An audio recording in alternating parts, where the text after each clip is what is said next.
Needs a strong and efficient way to move water in your setup. The Ebara AGA 2.00 self-farming centrifugal pump is built for tasks like garden irrigation, washing the cars, and transporting clean water in homes, farms, or workshops.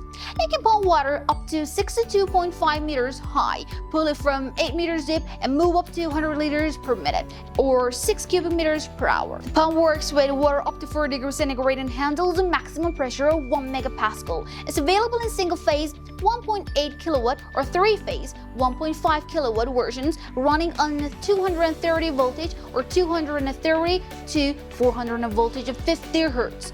Inside it has a brass impler, a ceramic, carbon MBR shaft cell, and an IP44 rated body that keeps out dust and splashes. For automation, this pump requires a pressure controller and a pressure tank. A pressure controller regulates the on and off cycles of the pump to prevent it from running continuously, and a pressure tank stores water to prevent the pump from running non-stop for small tasks like brushing your teeth or filling a glass of water. It runs at around 2800 RPM with a sound level of 76 decibels. Funko offers this pump in multiple brands.